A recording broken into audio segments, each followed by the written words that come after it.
Pikmin has become a loved gaming franchise for Nintendo, with the series selling millions of copies. A game series that was created by a gaming legend for fun and to present the innovation of AI in the gaming industry. But how did the series get here? Let's find out.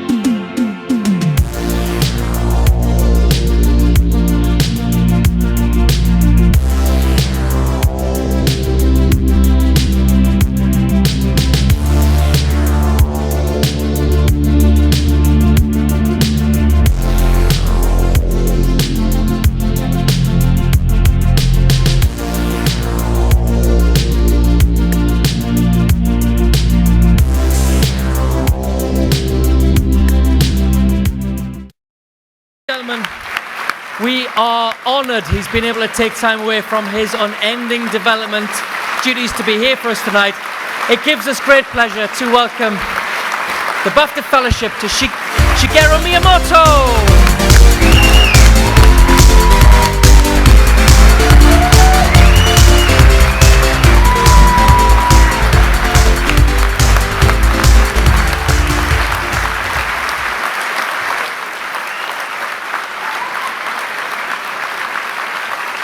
Out of all the game developers that have created games for the masses, Shigeru Miyamoto may be the most influential and maybe even the most important game developer in our lifetime, with Time even referring to him as the Spielberg of video games and the father of modern video games. His work in the gaming industry has even won him awards, such as the AIAS Hall of Fame Award, the BAFTA Fellowship Award, and the Person of Cultural Merit Award. He rightfully earned these awards for his many years of hard work, dedication, and innovation in the gaming industry. This is a big reason why his games are almost always remembered fondly, because unlike most people who went into the gaming field early on, who were technologists, programmers, and hardware designers, Shigeru Miyamoto was a designer. He studied industrial design. He was an artist. This allowed him to create games that are not only technical, but were also artistic in their design. This change to gaming really began the evolution into the modern gaming industry that we have today. Heck, Shigeru Miyamoto is even sometimes given credit for saving the video game industry. And he's known for all this due to the games that he created, as he is the creator of some of the most popular games in history. Games like Donkey Kong, Nintendogs, Star Fox, The Legend of Zelda, and of course Nintendo's main man, Mario, arguably the most popular video game character in history. His influence has even elevated other game series like Pokemon and Animal Crossing. No matter how you look at it, Shigeru Miyamoto is a titan of the video game industry. And while many may look at his more popular successes, a lot of people have overlooked one of his lesser known, yet very innovative series. A series that wasn't as successful as other series. A series that wasn't as well known as all the other Nintendo series. But a series that truly helped innovate gaming. A series that is as odd as it is charming. A series that has defied the odds and has kept going on. This is its story,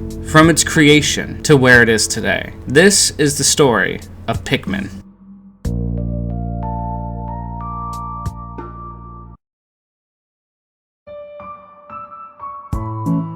The idea of Pikmin really started at Nintendo Space World, a video game trade show hosted by Nintendo. It was a 3-day event that was described as a high-energy party atmosphere. It was the primary venue for Nintendo and its licensees to announce and demonstrate new consoles and games. And the year 2000 had a lot to show, such as the dual announcement of the GameCube and the Game Boy Advance. There was also a huge screen at Nintendo's event stage, with 2 hours of next-generation presentation videos, which had a compilation of trailers of Nintendo licenses running on the GameCube hardware. Now this video presentation is important to the creation of Pikmin, as this presentation was about to reveal something that would be the impetus behind Pikmin. Now Nintendo showed off a lot of new and impressive things at this event, as they showed off Super Smash Bros. Melee, Luigi's Mansion, Metroid Prime, but what was really impressive was the video that ties to Pikmin. じゃあ、スーパーマリオ128のスタートです。まずは、ドットがマリオの登場から始まります。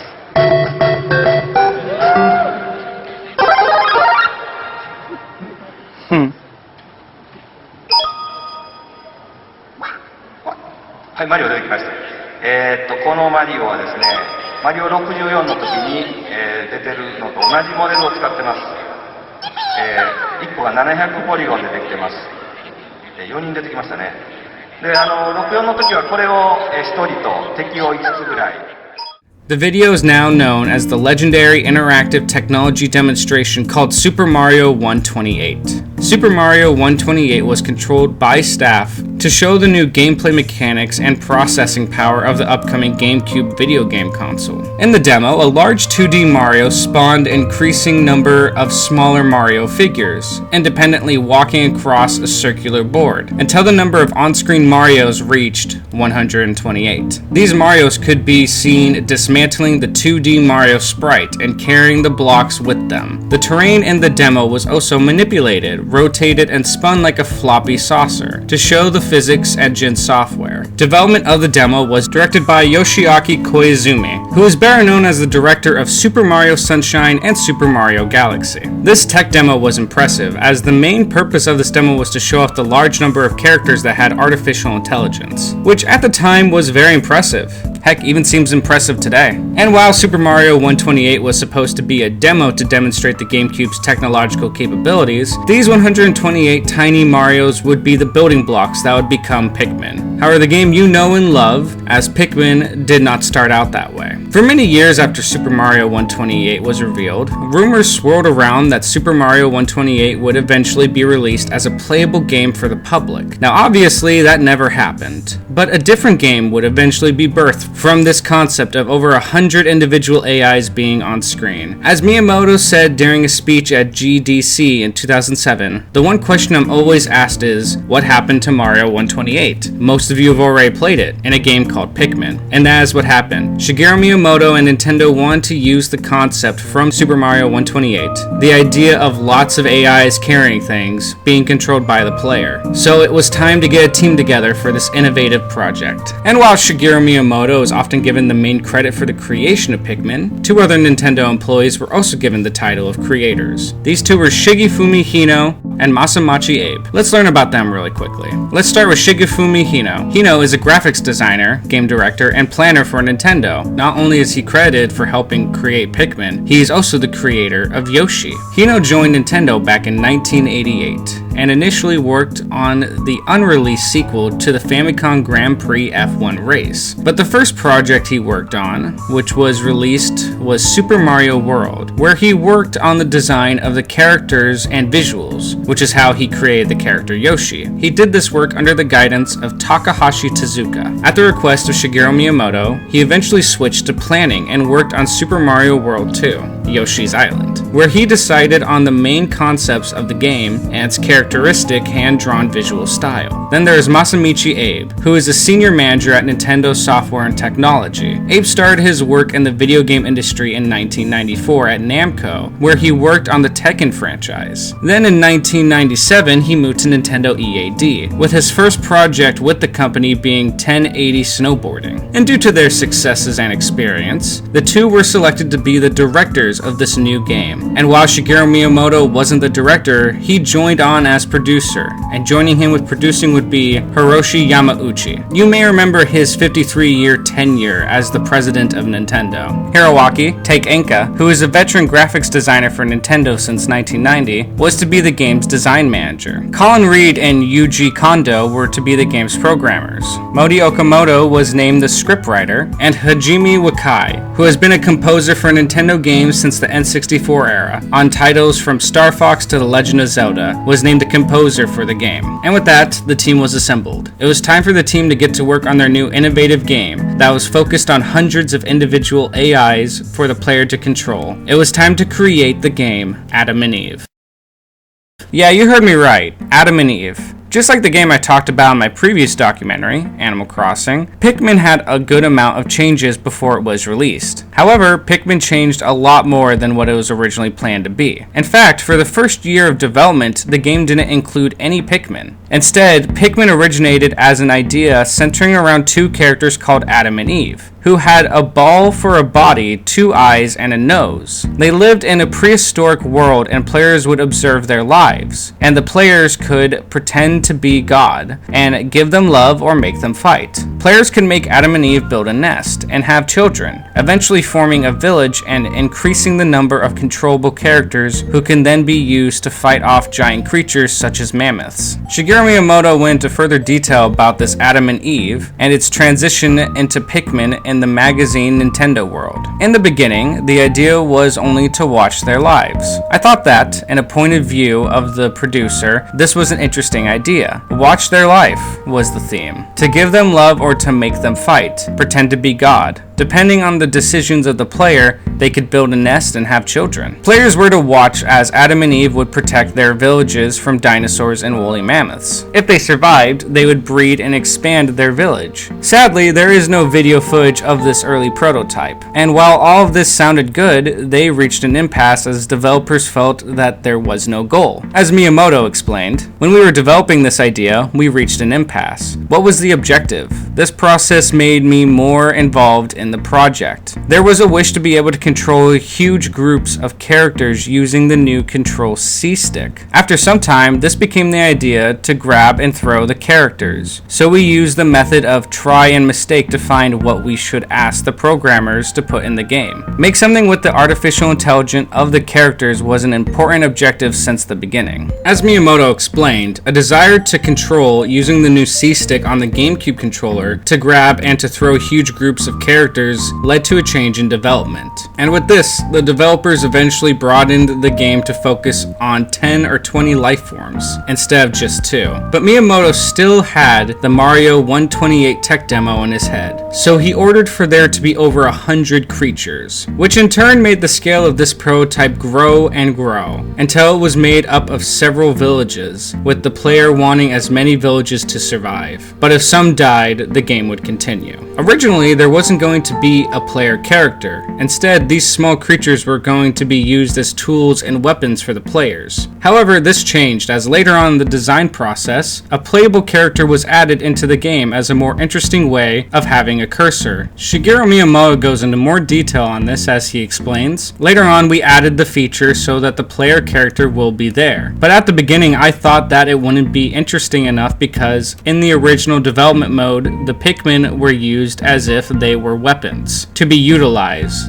to be shot by the player themselves. Now at this point in development, the game wasn't set in a microscopic world like Pikmin is, and according to Miyamoto, the villages were comparable to primitive man, and the Pikmin were as big as cats. But eventually the developers went to Miyamoto's neighborhood to snap some photos of forests and caves to use for the game's background, and it was at that point when someone suggested they make villagers behave more like ants, and this idea was agreed upon and greenlit, setting the game on a new trajectory. As Miyamoto explained in more detail, we did not have any idea for the world of the game. When we were working with the idea of Adam and Eve, we had an image about a primitive world. Lots of villages, a fight against a mammoth, how much would survive. That was everything in big scale. The beetles looked like a leviathan. With all this, we thought it was better to make the game in a more familiar world. And with the world of this new game changing to a microscopic world, there is one thing that needs to be addressed. A lot of people believe that Pikmin was created from Shigeru Miyamoto seeing ants in his garden carrying leaves. This came from an interview with The Telegraph, where Shigeru Miyamoto explained how he came up with the idea for Adam and Eve's goal in the game. According to this interview, Miyamoto was relaxing on his patio and saw a line of ants marching past his feet, carrying leaves towards their nest. Then he imagined what this might look like if they were tiny people. This, however, wasn't accurate.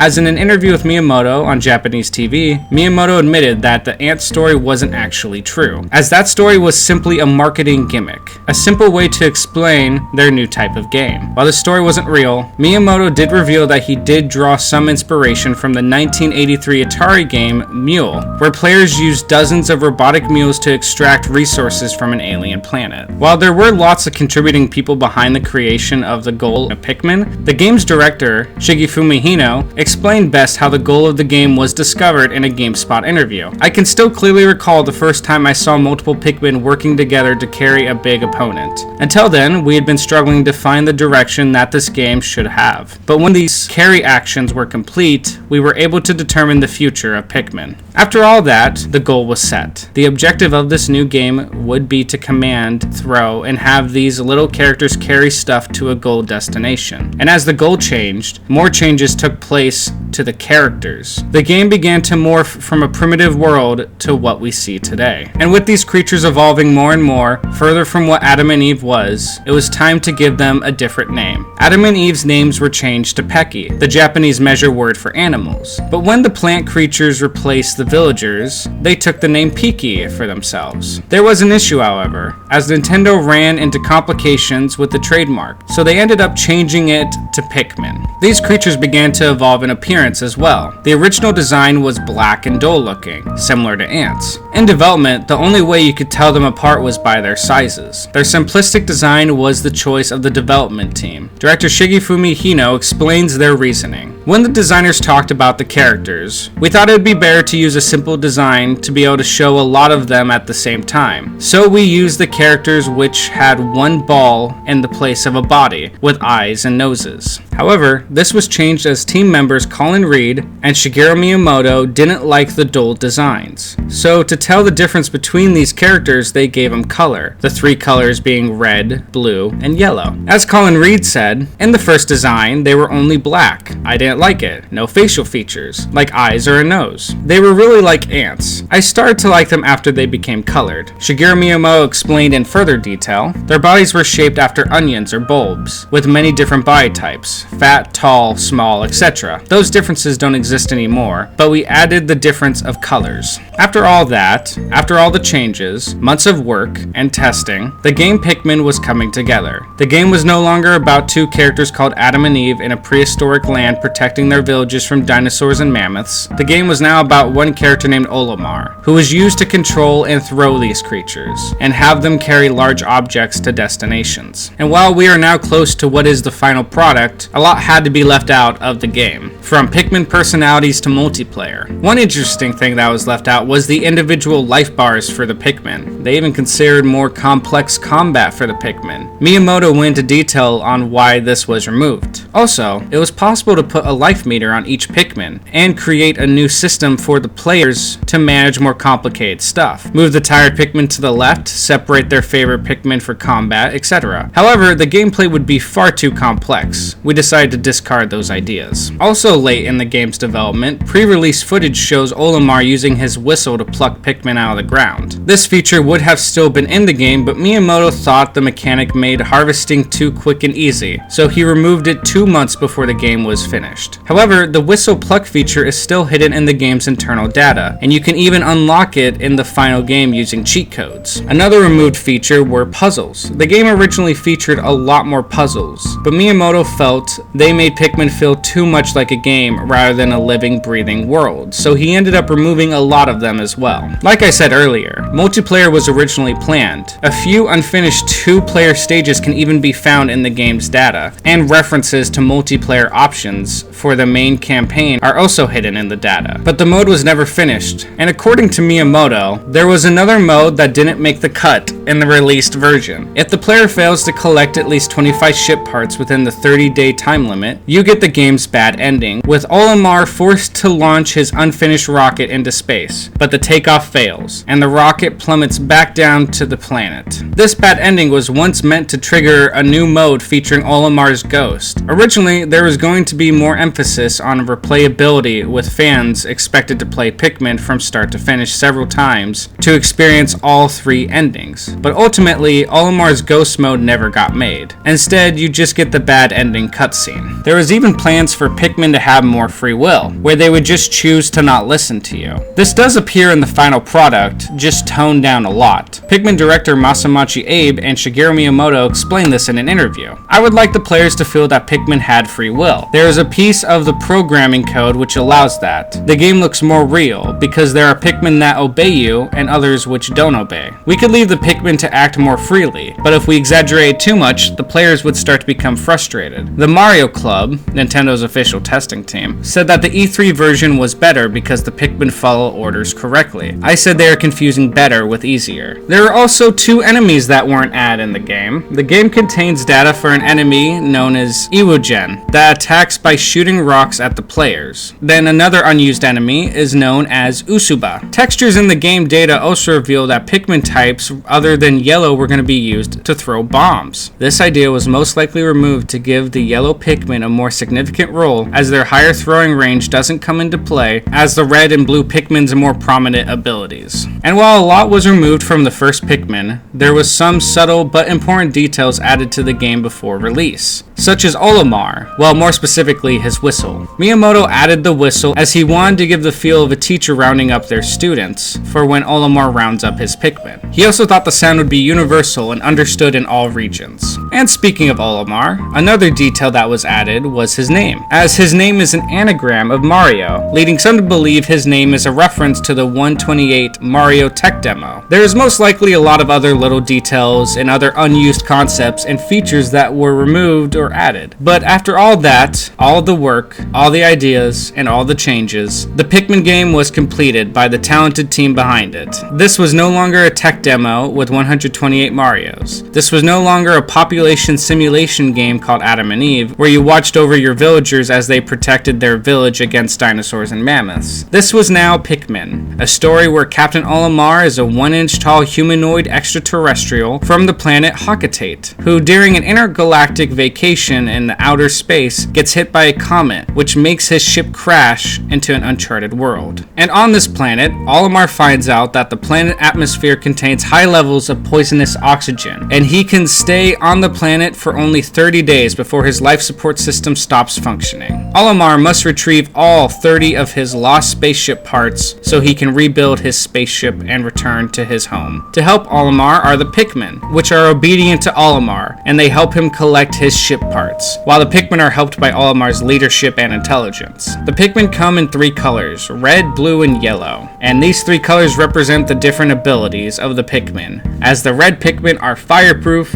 and have 1.5 times the attack power of the average Pikmin. The yellow Pikmin have large ears, they are lighter than most Pikmin so they could be thrown farther and higher, and these Pikmin can carry and throw bomb rocks. And the blue Pikmin are amphibious and can survive on both land and water. They are also resilient to water-based attacks. Also, if they are thrown into water or are standing idle, they will save any nearby drowning Pikmin by throwing them. And with their help, by attacking hostiles, using hostiles' bodies to increase the Pikmin's population, having them remove obstacles, and having them carry ship parts, Olimar will successfully gather all the parts of his ship, the Dolphin. The game has 3 endings, depending upon how many ship parts the player collects. 2 good endings occur should the player retrieve all 30 or 25 necessary parts, and the bad ending occurs should the player fail to find at least 25 parts. And that is the development of the first Pikmin game. From impressive and innovative Mario tech demo, to Adam and Eve population strategy game, to what we have today, Pikmin, a real-time strategy, action, and puzzle video game, with its innovative feature, the ability to command large numbers of individual AIs. Everything was set for Pikmin and its release, and there were high expectations with this new game, as according to staff, Miyamoto said that the next Mario is Pikmin. Now that is a high bar to reach, as Mario is one of the most recognizable media characters in the world, and as of September 2020, the Mario franchise has sold almost 700 million copies worldwide. So Pikmin has big shoes to fill, and of course to do that, Pikmin need to be marketed to the masses. And let's just say that Nintendo understood that Pikmin was a very unique and different game, and because of that, Nintendo marketed Pikmin in a very unique and different way.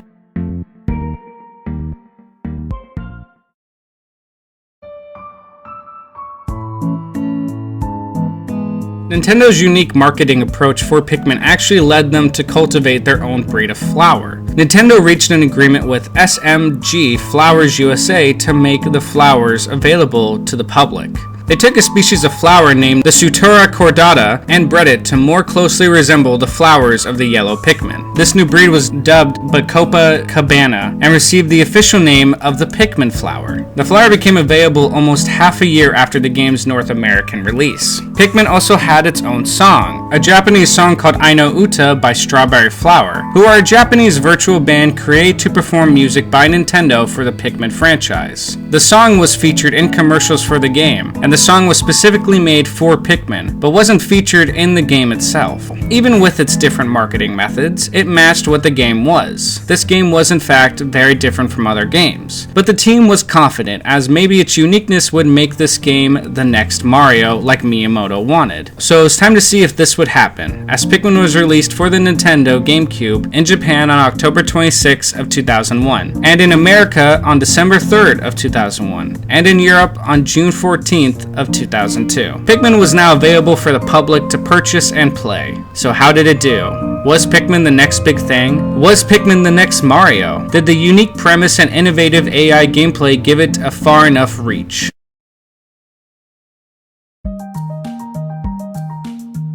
In its first week, Pikmin sold more than 101,000 copies. While this was good, sales sadly fell to only between 10 to 15,000 copies in the weeks following. While this wasn't good, there was one thing that helped boost the sales of Pikmin. Remember that song I mentioned earlier? The one made specifically for Pikmin by Strawberry Flower? Yeah, that song was actually pretty popular. Following the release of I No Uta by Strawberry Flower, the game's sales recovered slightly to about 22,000 copies in a week. The song appeared in the Japanese commercials for the game, but soon became an unexpected hit song, eventually eclipsing Pikmin's total sales in Japan, as the single sold over 632,350 copies, surpassing the game's sales by over 125,000, and the song was ranked 8th in the 2002 Oricon yearly chart. While Pikmin sold somewhat well in North America and Europe, it wasn't anything close to the expectation that was set for it. To date, the first Pikmin sold approximately 1.60 million copies worldwide. To put it bluntly, Pikmin did not perform as well as intended. Even with its talented team, legendary game designer behind it, and innovative AI, and its unique premise, Pikmin did not reach the masses Nintendo and Shigeru Miyamoto had hoped. It might have been even more disappointing when seeing that the GameCube's Mario game, Super Mario Sunshine, sold 6.2 million copies, 4.68 million more copies than Pikmin. Sadly for Pikmin, it didn't look like it would be the next Mario.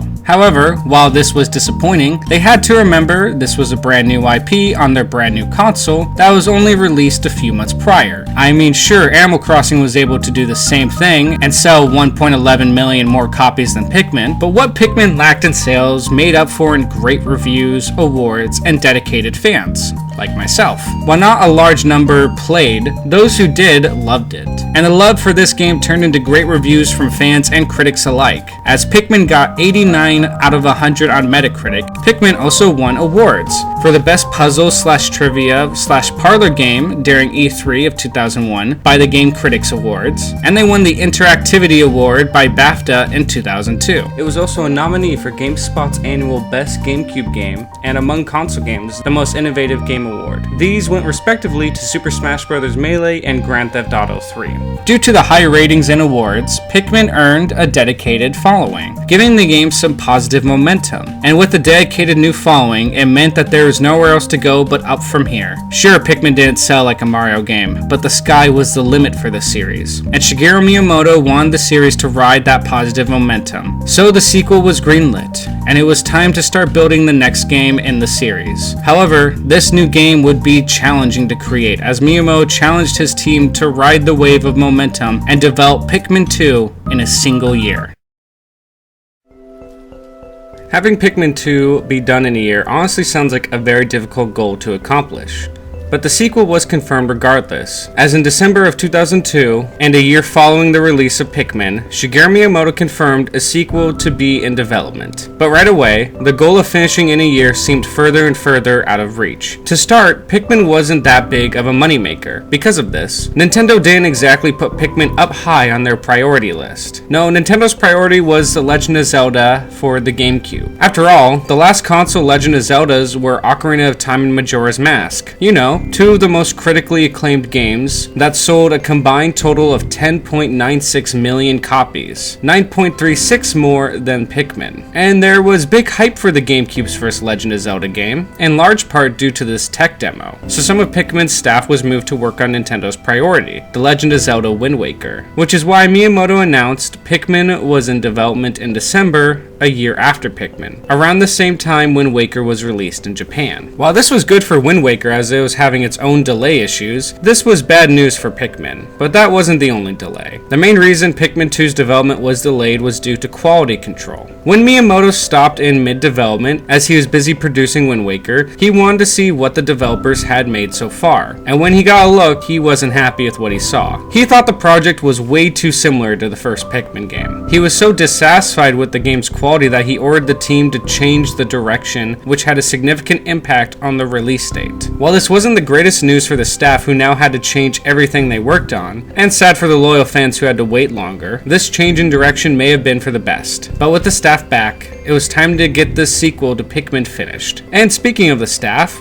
Pikmin 1's directors were both returning for Pikmin 2, as Shigefumi Hino focused on graphic design, Masamichi Abe focused on game design. Shigeru Miyamoto and Takahashi Tezuka served as the game's producers. Hajime Wakai composed the game's soundtrack, while Kazumi Totaka served as the sound director. The writer from Pikmin 1, Moti Okamoto, returned as well. He was joined by Kazumi Yamaguchi, who is one of the founding members of Nintendo EAD Production Group No. 8. And with this team together, it was time to complete the sequel to Pikmin. While I sadly don't have a lot of information on the development of Pikmin 2, I can tell you that the Pikmin team, like in Pikmin 1, spent some time tinkering with a multiplayer campaign in the sequel. But once again, a multiplayer campaign ended up being scrapped. As Shigefumi Hino explained in a 2004 interview, we did experiment with two-player gameplay in the campaign, but we came to the conclusion that designing the entire single player around the possibility of a second player joining in would put limits on what we could do with the campaign ultimately. We decided to implement multiplayer separately by creating a versus and cooperative maps. Before Pikmin 2 was to be released around the world, a few dozen treasures had to be changed in different regions. For example, the arboreal Fippery was changed to a red maple leaf in Europe, most likely because some fans mistook the original design for a marijuana leaf. The silencer item in the Japanese version of Pikmin 2 was also changed, as the silencer item was worth 666 Pokos. This was changed to 670 Pokos in the international release because of the religious connotations of the number 666. Probably one of the most drastic regional changes was the fact that the Japanese version of Pikmin 2 actually featured support for the Game Boy Advance Game Link cable and e-reader peripherals. By scanning cards on the e-reader, the player could play 3 different minigames on their Game Boy Advance: Pikmin Plucking, Pikmin Parts, and Pikmin Paths. These mini-games were removed in the international versions of the game, as the e-reader had already been discontinued in the US and was never officially released in Europe. Another interesting thing that was added was an Easter egg for the popular Pikmin song I Know Uta, the one song that sold more copies than the game in Japan. If you gather 20 of each type of Pikmin and put them in one spot, they'll begin to sing the song.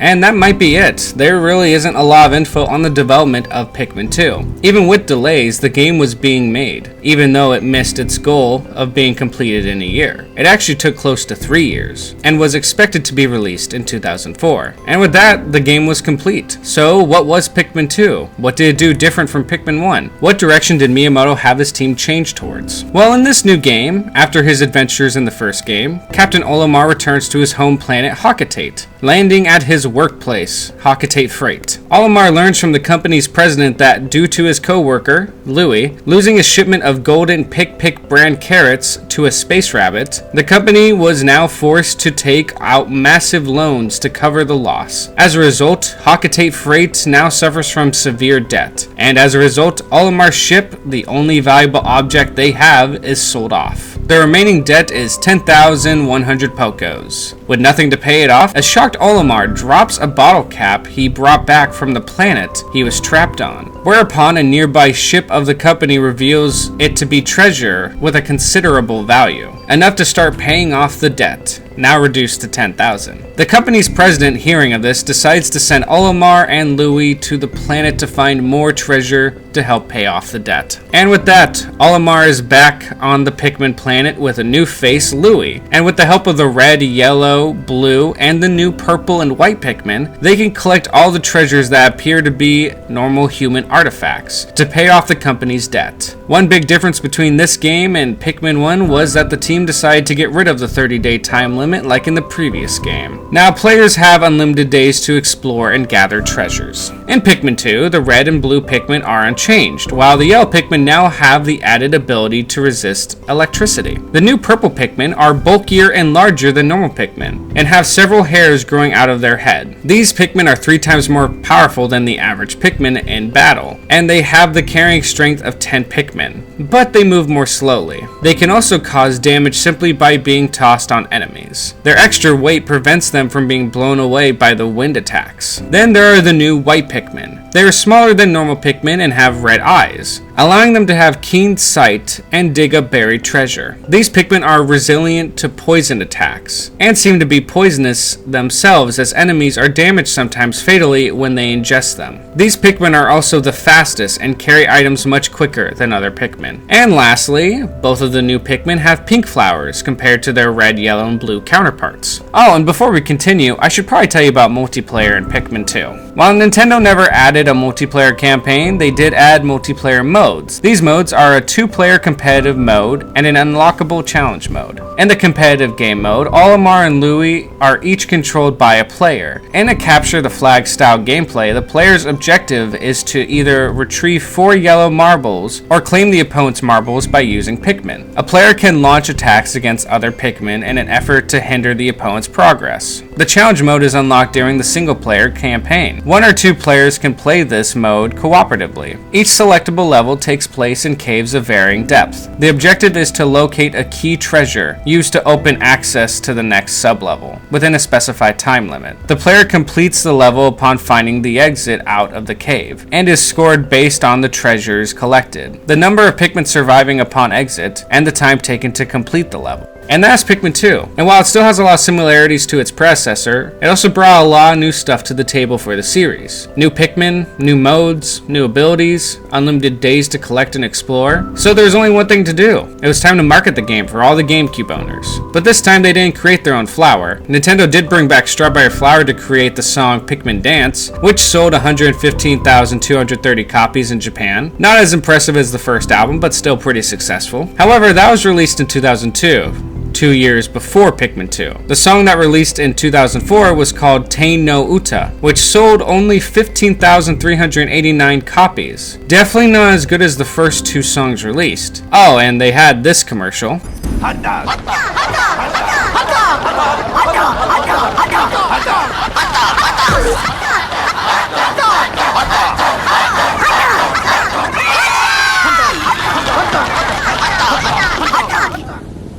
I said with mustard. Make it 2. Control was good. You can see how good as 2 commanders lead a planetary treasure hunt in Pikmin 2. Why? Just why? Regardless of this weird commercial, it was time for the sequel to Pikmin to be released. It may have taken a bit longer than Shigeru Miyamoto hoped, but it was still finished and ready to be enjoyed. So how'd it do? Was it what Miyamoto hoped? As big or even bigger than Mario? Could all these new features and modes impress fans and newcomers? Well, it did its best. While I couldn't find records on how Pikmin 2 did during release, I can tell you that Pikmin 2 sold less than its predecessor, as it only sold 1.12 million, selling 0.48 million less than Pikmin 1. There is no other way to put this. This was disappointing for Nintendo and the Pikmin team. While the game got amazing reviews as it got a 90 on Metacritic and an 89.44% on Game Rankings, and it was even nominated for an award by the staff of X-Play for their 2004 Best Strategy Game Award, which ultimately went to Rome Total War, Nintendo did not look at this as a win for the series. To put it in perspective, Legend of Zelda Wind Waker sold 4.6 million copies, 3.48 million more copies than Pikmin 2, and Nintendo considered that game a financial failure. And honestly, this is a shame for both these games as they were both really amazing games. The ratings don't lie. What lacked in sales was made up in quality. There isn't really a solid reason on why Pikmin 1 and 2 didn't sell the way Shigeru Miyamoto hoped. Some blame it on marketing. Some say it's just too different of a premise for a large following. Regardless of how you look at it, Pikmin did not sell well, which in turn forced Nintendo to make the series go farther and farther down its priority list. With the members of the Pikmin team being sent to do different jobs, this unique series would have to wait quite a while for it to resurface. Another 5 years to be exact.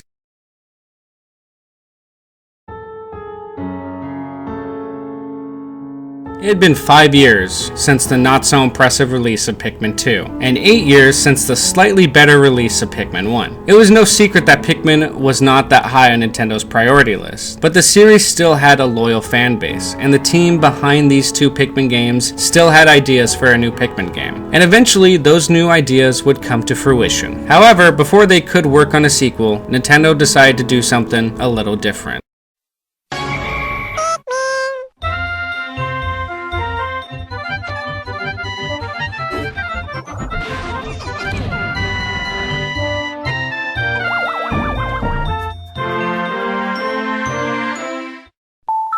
New Play Control was a series of GameCube titles ported over to the Wii by Nintendo. Games in the New Play Control series featured a number of enhancements, most notably the implementation of the Wii Control with the Wii Remote and Nunchuck, as well as the inclusion of widescreen support and enhanced graphics. The games that were released for this were Chibi Robo, Donkey Kong Jungle Beat, Mario Power Tennis, Metroid Prime 2 Echoes, and of course Pikmin 1 and 2. And in 2009, both Pikmin and Pikmin 2 were re-released for the Wii. Well, sorta. You see, Pikmin 1 for the Wii was actually released in Japan in December of 2008, and in all other regions in 2009. While Pikmin 2 was released in Japan, Europe, and Australia in 2009, it was not confirmed for North American release until 3 years later in June of 2012. I won't go into too much detail on these releases as they're mostly just enhanced ports for the games. These re-releases were received generally well, but both received lower review scores than their GameCube counterparts. From reviews, this was because some critics felt that these new ports didn't have much to offer compared to the GameCube version, and you could still play the GameCube releases on the Wii due to the backwards compatibility. And maybe that is the reason why these re-releases didn't sell that well, as both games combined only sold the same amount as Pikmin 2, which is 1.12 million, or 0.62 million for Wii Pikmin, and 500,000 for Wii Pikmin 2.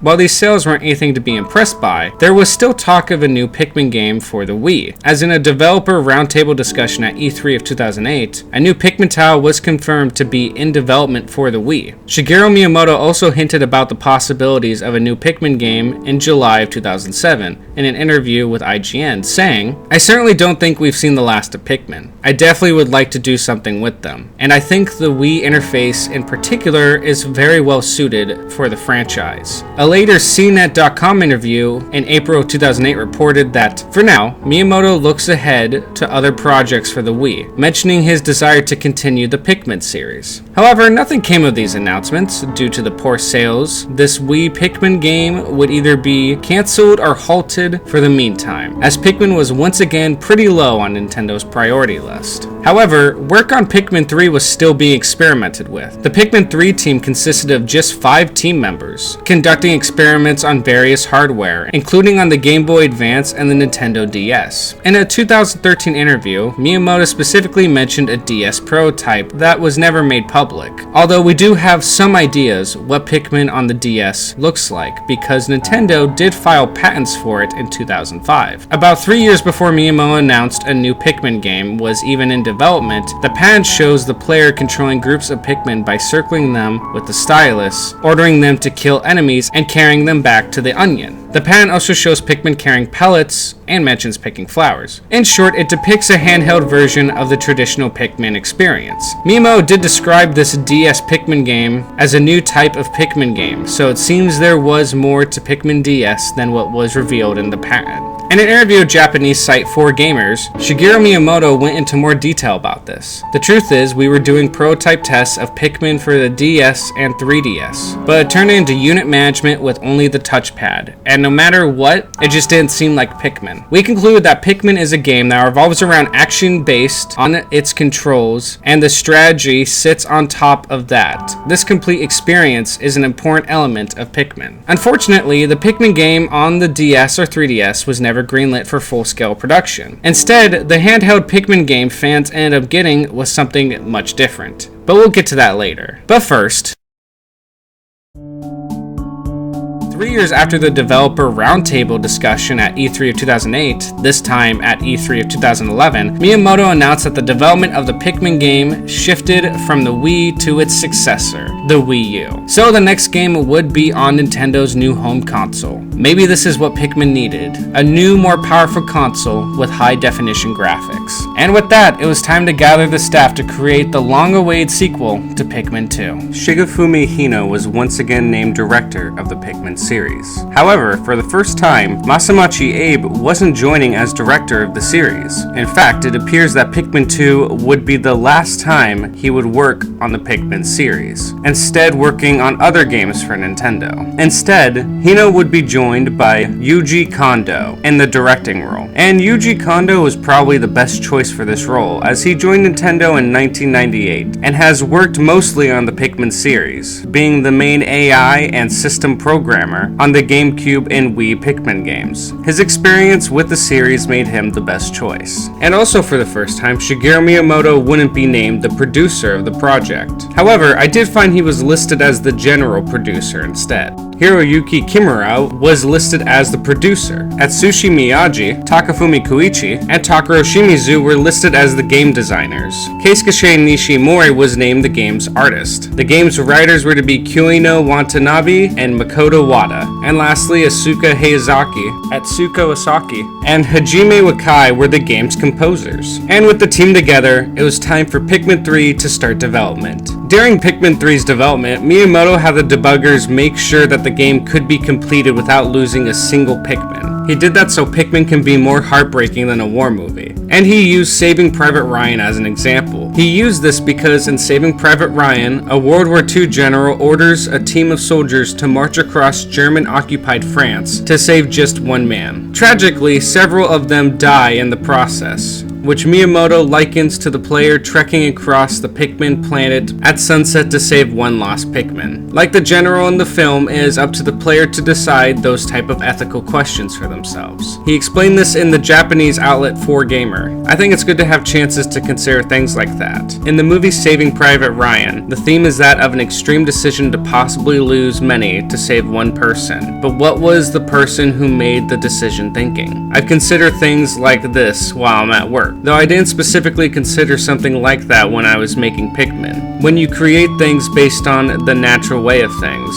sometimes unexpected things do happen. If you can say you've had the chance to experience that, I think that is something appealing about the game as a product. He went into further detail saying, "We've considered if it is possible to play without killing one Pikmin. I'm happy to say that in 1, you can play without killing even one. For 3, I thought may be an impossible request, but I asked the people working on debugging to play without killing even one. In the end, according to the guys on the debugging team, they were able to confirm you can play without killing even one, so we were able to send the ROM out as ready." While the ability to beat the game without losing a single Pikmin was accomplished, not everything made it into the final product. About 30% of the team's ideas didn't end up making it into the game, like online versus mode. Miyamoto said, "We gave up on that. We wanted to include it in Pikmin 3, but we would have had to make other sacrifices to include it.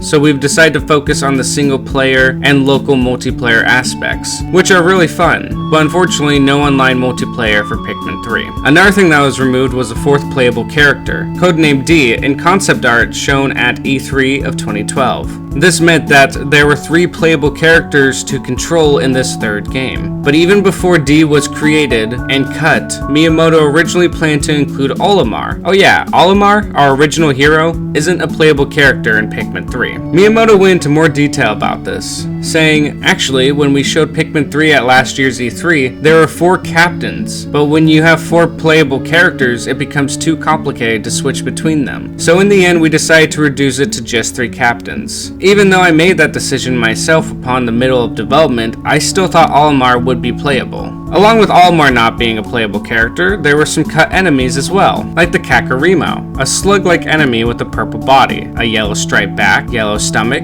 3 green eyes on each side, 2 long antennae, and a circular saw-teeth mouth. Then there's the Crystal Marrow Frog. It has the same model as the Woolywog from the previous games, with a rock attached to its bottom. The texture used for the Crystal Marrow Frog is the same as the Wollywog texture in Pikmin 2, but the colors are somewhat shifted. We then have the Iwadama, which is pretty much another form of the beady long legs boss from Pikmin 1. And the last one I'll bring up is the Moguremo. Its texture is almost the same as the Whisker Pillars texture in Pikmin 2, just with the colors slightly altered. The model itself is quite different though. It's slightly larger, has antennae where there used to be none, its eyes are a bit bigger, and its namesake whiskers are gone. One thing that was also added during development was an Easter egg. This Easter egg is actually related to the Easter egg from Pikmin 2, where the Pikmin sang the tune of I Know Uta when you have 20 of each Pikmin together, and Pikmin 3 continued this, as if you get the player in a group containing 20 Pikmin of each type, they will begin to sing the game's theme song.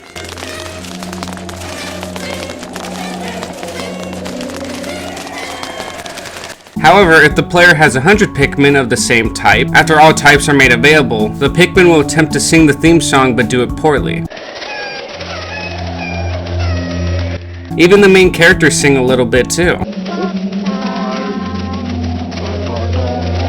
If the player walks around with no Pikmin following them, all the game's protagonists will sing the tune of the game's planet Kopai theme, using only the words Kopai. There was a lot added and removed during development of Pikmin 3, but this game was getting close to completion, and due to this, Nintendo decided on June 5th of 2012 to show off Pikmin 3 at a Nintendo press conference at E3. Some of the new gameplay aspects were demonstrated, including the new Rock Pikmin and the gamepad controls. The company said that Pikmin 3 would be released around the same time as the Wii U. This was sadly not true, as its release was later delayed until mid-2013. During these presentations, some noticed the lack of purple and white Pikmin from Pikmin 2. Miyamoto stated that they're in there somewhere, just hidden. A video released from Nintendo Direct confirmed that they would in fact be in the game, but only in the game's mission mode and bingo battle. We'll discuss those later. With Nintendo trying to hype the new installment of Pikmin, I think it's best we go over the new Pikmin. The previously mentioned rock Pikmin are a species of Pikmin that take the form of small yet sturdy stones, rather than plants, though the notable leaf/flower on its head still remains. This Pikmin type is very sturdy, strong, and is not easily knocked over. When thrown, instead of latching on its enemies, they bounce off them. Their sturdiness allows them to be able to shatter glass and crystal. These Pikmin are immune to blunt force, such as being crushed or stabbed. While they may seem somewhat similar to the purple Pikmin, they do not have the strength to lift an object 10 times their own weight, and although a bit heavier than other types, they are also not as heavy as the purple Pikmin. Then there's the wing Pikmin, who are pink and have large heads, lavender flowers, large blue compound eyes, and are capable of flight via wings on their back. Flying allows them to do things such as following the captain where most Pikmin types would not be able to, attacking airborne/tall creatures, and even taking quicker, shorter routes while carrying items, by carrying them in the air. These Pikmin are always airborne and never set foot on the ground unless when performing specific tasks. There are also weaker fighters than most Pikmin. And with that, we now know what all the Pikmin in the Pikmin series do. But now we must know, what is Pikmin 3 about? Pikmin 3 is set on the mysterious and previously unnamed planet, now called PNF-404. As the narrator explains, the inhabitants of the planet Kopai are suffering from a famine as a result of, quote, a booming population, booming appetites, and a basic lack of planning. Having scouted multiple planets with their Spiros ships, the planet PNF-404 returns positive with abundance of food. 3 Kopite explorer captains, Alf, Brittany, and Charlie, are sent to explore explore and retrieve food sources. Their ship, the SS Drake, malfunctioned and crash lands, separating the three. In Pikmin 3, you have to take control of these three characters to use the Pikmin to gather food and find a way back to their home to save the planet from starvation. The three even appear to run into Olimar and Louie. Aside from a single-player story campaign, the game also features a split-screen, competitive, two-player multiplayer mode called Bingo Battle. In this mode, each player has a 4x4 bingo card filled with items to collect, and must compete to get a 4 in a row on their board. The game also has a mission mode, a single-player or cooperative multiplayer experience where the players are presented with a task based on Pikmin fundamentals, which must be completed in a limited amount of time. There are 3 trials present within mission mode. Collect treasure, where the player must collect all the fruit and enemies on the map using a set amount of Pikmin before time runs out. Battle enemies, where the players must kill all the enemies on the map as quickly as possible, and defeat bosses, which allows the players to re-encounter the boss creatures from story mode. And that is Pikmin 3, the sequel that took 10 years. And while its gameplay had a lot of similarities to its predecessors, it also had a lot of new features to make it unique. With 3 characters to control, new Pikmin with unique abilities, bigger maps that now consist of numerous sections connected by a network of passageways and caves, unlike the previous games that were primarily just made up of one large area, new multiplayer modes, unique time limit mechanics, action-packed boss battles, and all of it in high definition on Nintendo's new Wii U console. Pikmin 3 had a lot going for it, but could it do what Nintendo always wished, which was to be successful?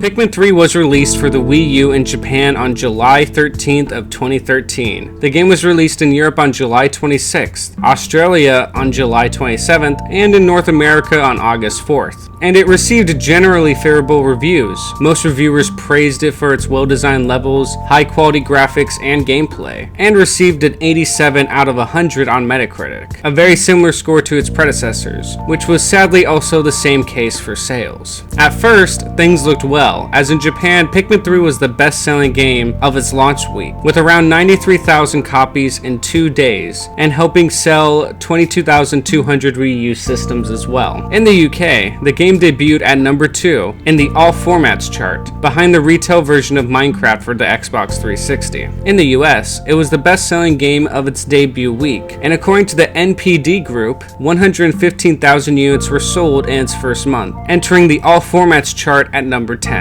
According to a later report, around 210,000 units were sold in the US as of December 31st of 2013. But these high sales eventually came to a halt, as Pikmin 3 sold 1.27 million units, 0.33 million less than the first Pikmin, and 0.15 million more than Pikmin 2. While Pikmin 3 had a little bit more sales than its predecessor, Pikmin was still not the big hit that Nintendo and its creators were hoping for. And even with the great reviews and loyal fans, Pikmin was once again lowered from Nintendo's priorities, meaning the loyal fans would once again have to wait for any news on the new installment.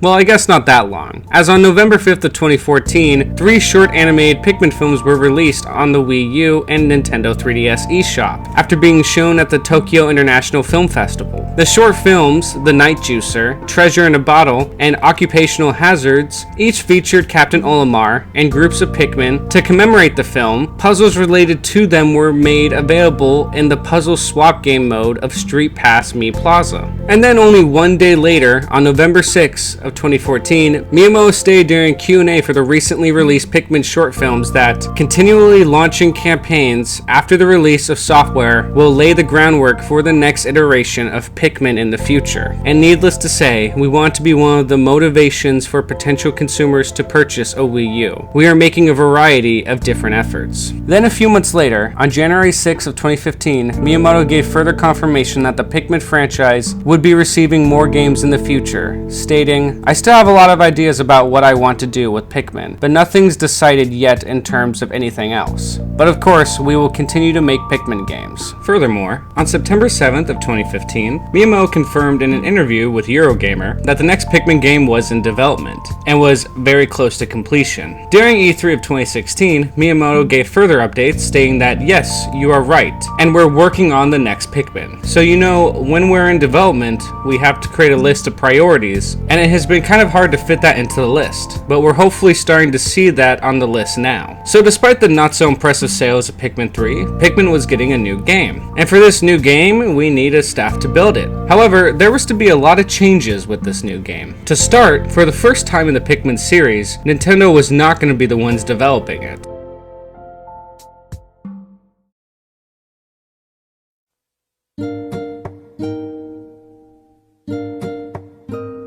To develop this new Pikmin game was RZS Corporation, which is a Japanese video game developer. It was formed on June 25th of 2010 by key members of Artoon, which was also founded by Executive Vice President Naoto Oshima, best known as the character designer of Sonic the Hedgehog and Dr. Eggman. RZS was also founded by key Artoon and Sega members who worked on the Panzer Dragoon series. They are also known for working on handheld titles for Nintendo, such as Yoshi's New Island, Mario and Sonic at the Rio 2016 Olympic Games for the 3DS, and Poochie and Yoshi's Wally World. But here it looks like they'd be taking the reins of this new Pikmin game, which means for the first time, none of the creators of the series would work on this new title. So for this game, the new director was Tomohide Hayashi. To produce the game was Naoto Oshima and Takashi Tezuka. Kenta Usui was the game's designer. The game's programmer was Yuki Hatakeyama. The game's artists were Masamichi Harada and Noboru Shirashu. And the game's composers were Masato Koda and Kento Hasegawa. And with this new team together, it was time for them to create Pikmin's new installment. But sadly, there isn't a lot of information about the development of this Pikmin game either, but I can't show you some of the cut content. However, most of the cut content from this game is just cut enemies that were from the previous games, like the Scorenet or the Skeeter Skate enemies from Pikmin 3, or the Doodle Bug from Pikmin 2. However, that was all that really stuck out for me from this game's development. So, time to move on. The team went on developing the game, and this new Pikmin game was first revealed in a Nintendo Direct on September 1st of 2016, where it was given the working name Pikmin for the 3DS. The video showed some gameplay footage and information. More information about the game was shown during a Nintendo Direct on April 12th of 2017, where its name was confirmed to be Hey Pikmin, and where it was given the July 28th, 2017 release date. On May 5th of 2017, a few different gaming news representatives managed to play Hey Pikmin in a hands-on event. This version of the game featured 3 areas, a basic one focusing on red Pikmin, a cave area focusing on yellow Pikmin, and a mostly underwater area focusing on blue Pikmin and multi-directional movement. On June 7th of 2017, a Japanese trailer was released explaining a bit of the game's plot and showcasing new enemies, treasures, and other content. And speaking of the game's plot and new content, in Hey Pikmin, our friend from all the previous Pikmin games, Olimar is flying in space in his new ship, the SS Dolphin II, when he hits an asteroid and crash lands on a mysterious planet. He learns that in order to bring his ship back into working order, he must collect 30,000 of the substance known as sparklium. He soon re-encounters red Pikmin, which he figures out he can use to carry the sparklium-rich treasures and acorn-like seeds. These treasures are usually common household objects. As Olimar searches more sectors of the planet, he finds yellow Pikmin, blue Pikmin, rock Pikmin, and winged Pikmin. Once the player gathers up 30,000 sparklium, Olimar learns he must retrieve an essential component needed to repair his ship, the sparklium converter. So in this new story, it is again up to you to command Olimar and the Pikmin to collect items and fight hostile creatures. Sounds like your typical Pikmin game, right? Well, no. This Pikmin game is on the 3DS, made by a different developer. Oh, and for the first time it's in 2D. Also, unlike the other games in the Pikmin series, players do not choose what Pikmin to bring into levels. Instead, players enter a level and use whatever Pikmin they find while exploring. Olimar is able to swim and use a jetpack to reach new areas. Winged Pikmin are able to carry Olimar while flying. Olimar is incapable of attacking on his own, instead relying on the Pikmin for defense. As players continue to collect more sparklium, Olimar is able to upgrade his spaceship's capabilities, such as the amount of fuel the jetpack has, or the amount of hits it can take. After clearing a level, all recruited Pikmin are taken to the Pikmin Park, an area where Pikmin can be sent to look for more objects with sparklium. By finding colored pellets, the amount of Pikmin in the park can be increased. After clearing a section of the Pikmin Park, more sections open up for the Pikmin to explore. And that is essentially what is Hey Pikmin, a 2D action side-scrolling puzzle spin-off game for the 2 and 3DS system, where you help Olimar again, in which you use the Pikmin to find and carry things to help Olimar escape. And while yes, this game is very different from the favorably received previous games, maybe this will actually help Hey Pikmin stand out and succeed. Maybe the fact that it's on a handheld system will help its sales, as the previous games were released on the GameCube and the Wii U, two consoles that didn't sell well compared to its competition, especially the Wii U. But this time, this new Pikmin game would be on the Nintendo 2DS and 3DS handhelds, which is the 11th best-selling console of all time, selling 75.94 million units, while for example the GameCube only sold 21.74 million units. So maybe this new Pikmin game would be the success Nintendo was looking for. While the time for debating this was up, as on July 13th of 2017, the game was released in Japan, and was released 15 days later on July 28th in all other regions. So with this new handheld Pikmin game being released, how does it do? Can the new type of Pikmin game on a more popular system be more popular as well? I'll just be blunt with this one. Hey Pikmin received mixed reviews upon release. According to Metacritic, the game was criticized for its simple puzzles and lack of depth. Game Informer stated, puzzles are also extremely simple, and usually boil down to tossing Pikmin around obstacles. Nintendo's low-impact blend of strategy and action flounders between relaxing and boring. And while the Metacritic score certainly has good meme potential, this was the lowest score of any Pikmin release, as it received a 69 out of 100. And unfortunately, these mixed reviews and user experiences led to Pikmin's worst performance sales-wise, as it failed to even sell 500,000 copies, selling only 0.44 million units, even less than the re-releases of Pikmin 1 and 2 on the Wii. There could be many reasons why this game didn't do well. Maybe it's because the original creators didn't work on this project. Maybe it's because Nintendo wasn't fully in charge this time. Maybe it was the development. Maybe it was the staff. Maybe it was because it was in 2D. There's honestly many reasons why Hey Pikmin was essentially a flop for the series, with the series' worst reviews and sales. And for fans of the series, this was just a huge blow. Not only did fans get a game that, while it could be enjoyable, it wasn't the Pikmin game they wanted. And now, with the poor performance of this game, the fans of the series were now unsure of the fate of the series. Multiple games for Pikmin were released, yet they've never been able to reach a big audience. They have yet to reach the goal set by the creator Shigeru Miyamoto. And with this last game not doing so well, Pikmin continued to fall farther and farther down Nintendo's priority list, leaving its cult following to wonder, when or if will there be a new Pikmin game?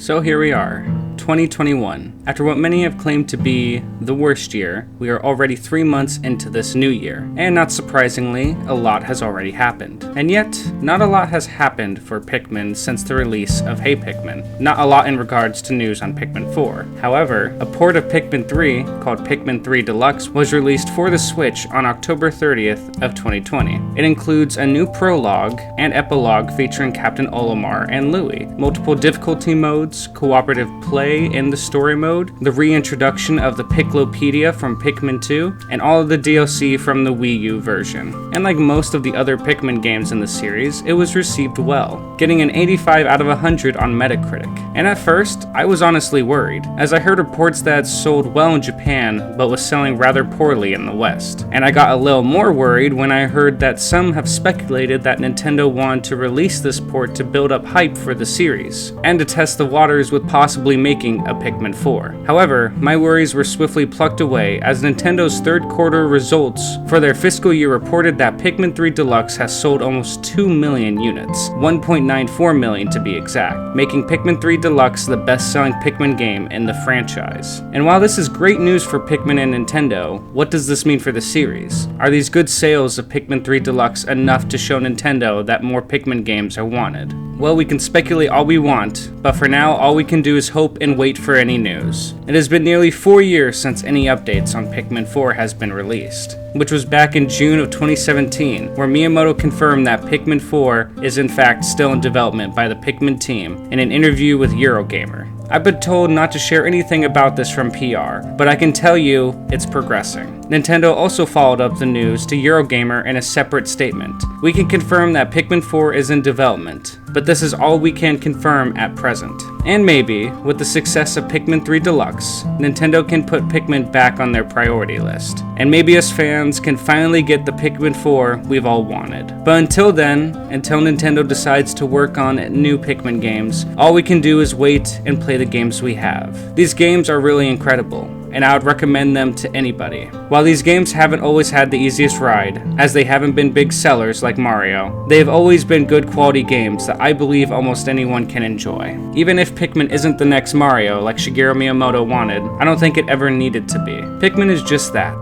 Pikmin. It never needed to be the next Mario. Even if it doesn't have the numbers of Nintendo's more popular series, Pikmin is still loved around the world by fans and critics alike. What Pikmin has been able to do is amazing, and I'd like to think that Pikmin and its AI inspired many game developers. Just look at all the games today with large numbers of characters and AIs. All of that innovation could have stemmed from that first Mario 128 tech demo, which, as Miyamoto has always stated, Mario 128 and Pikmin are almost one and the same. Pikmin may have not had all the eyes on it, but there is no hiding what it has been able to accomplish. Back when this game was being made, they had an idea to have hundreds of AI characters on one map, and to control them. The ability for me, some kid, to take and control all of these individual creatures and go on an adventure on this unique world where we fight, do puzzles, carry enemies and ship parts, and above all of this, without any dialogue, except for what Olimar writes in his journal, this game does make you care for these little creatures. You do build a relationship with them, and you do what you can to protect them. In the end, I believe the ones who created Pikmin have a lot to be proud of. And speaking of those who created the series, we have many game developers to thank for this game series existing, like Shigefumi Hino, the man who directed all 3 mainline Pikmin games, who has worked on the Super Mario Maker series and Smash Bros. Ultimate since Pikmin 3. Then we have Misamachi Abe, who helped direct the first 2 Pikmin games, and after his work on Pikmin 2, Abe left Japan and moved to Nintendo Software Technology in Seattle, Washington, where he worked on games like Metroid Prime Hunters and many Mario vs. Donkey Kong titles. In recent years, he has been mostly involved in Japanese localization. And of course, Shigeru Miyamoto, a man whose resume is so large that I don't have enough time to say what he has done since Pikmin 3. Shigeru still remains as one of the most recognized and loved figures in gaming, as he has appeared in Time's Top 100 and was rated the greatest video game designer of all time by IGN. And he has been described by fans and gamers in general across the board as the Stan Lee or Walt Disney of video games. And of course, we can't forget the many other staff members who contributed to this game series. Thank you for creating such amazing games. Even if the sales weren't close to what they thought they would be, I feel this game series achieved much more, as in my eyes, Shigeru Miyamoto, Shigefumi Hino, and Misamachi Abe all wanted to achieve something with this series. They want a game where you can control hundreds of creatures, where you can explore, fight, collect, and most importantly, have fun. And I truthfully believe they achieved this. They did not achieve the goal of making Pikmin the next Mario, not even close. But these game developers, despite the games never selling much, created one of gaming's most unique IPs, one I believe personally deserves a lot more credit. And now the series has hope again, with Pikmin 3 Deluxe selling well. I would like to believe that Nintendo will put Pikmin back on their priority list, and this unique series will get another game soon.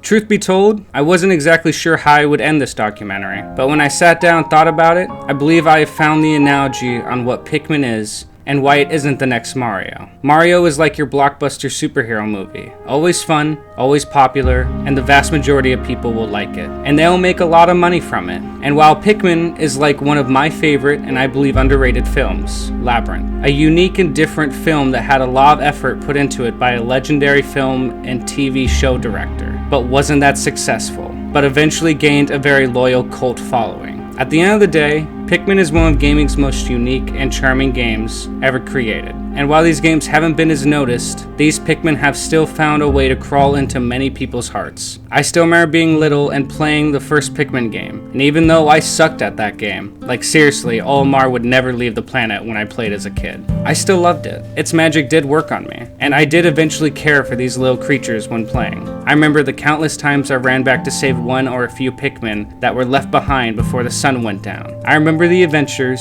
the puzzles, the fighting, and most importantly, the fun. Like Labyrinth, these games are extremely underrated, created by titans of their industry. In my opinion, Pikmin deserves to be more loved and recognized. And just like the rest of the Pikmin fans, I too look forward and hope to see Pikmin 4 soon, and maybe this series will get the love it eventually deserves. But for now, that is the story of Pikmin. Thank you all so much for watching.